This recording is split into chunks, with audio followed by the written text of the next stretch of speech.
সমস্যায় পড়েছেন পশ্চিমবঙ্গের আলু চাষিরা। বর্ধমানে আলু কেনার জন্য পাইকারের দেখা মিলছে না।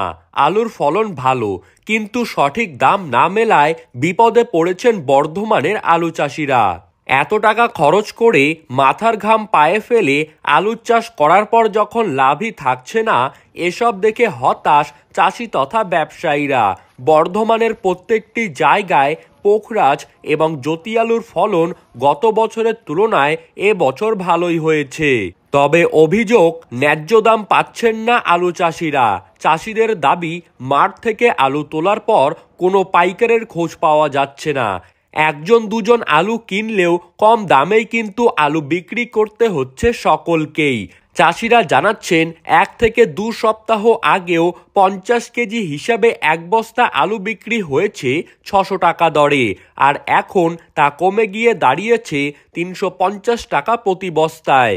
বেশিরভাগ আলু চাষিরা ব্যাংক থেকে লোন তুলে চাষ করেছেন, আর এখন আলু তুলে লাভ না পাওয়ার পর কিন্তু কিভাবে তারা নিজেদের ঋণ শোধ করবেন এটা ভেবেই তাল পাচ্ছেন না চাষিরা। এবছর আলু উৎপাদন খরচ আগের বছরের তুলনায় বেশি হয়েছে। মহাজনেরা আলু কিনতে গিয়ে দাম বেশি দিচ্ছেন না। চাষিরা প্রশাসনের কাছে অনুরোধ জানাচ্ছেন যাতে তাদের কথা ভাবা হয় এবং আলুর সঠিক দাম যেন তারা বেঁধে দিক। অনেকেই বলছেন, যখন আলুর দাম বাড়ে তখন কিন্তু বাজারে টাস্ক ফোর্স আলুর দাম কমানোর জন্য উঠে পড়ে লেগে যায়, আর এখন আলুর দাম নেই, লস খাচ্ছেন চাষিরা। তো এখন কোথায় সরকারি আধিকারিকরা? তারা কেন চাষিদের কথা ভাবছেন না? চাষিরা যে ভালো নেই তারা কেন খতিয়ে দেখছেন না? সকলেই চাচ্ছেন রাজ্য সরকার যাতে চাষিদের বেঁচে থাকার রাস্তা করে দিক।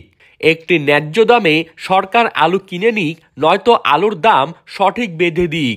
2025 সালে আলুর ফলন কিন্তু সব জায়গাতেই যথেষ্ট ভালো। উত্তরবঙ্গ থেকে দক্ষিণবঙ্গের প্রত্যেকটি অঞ্চলেই আলু কিন্তু বর্তমানে জোর কদমে উঠতে শুরু করেছে। দর্শক, আপনি কোন জায়গায় থাকেন এবং আপনার জায়গায় বর্তমানে আলুর ফলন কি রকম দেখা যাচ্ছে তা কিন্তু আমাদেরকে কমেন্ট বক্সে লিখে জানাতে ভুলবেন না। আর এই রকম আলু সম্পর্কিত ভিডিওর আপডেট প্রতিদিন সবার প্রথমেই পেতে হলে অবশ্যই আমাদের ইউটিউব চ্যানেলটিকে সাবস্ক্রাইব করে রাখবেন।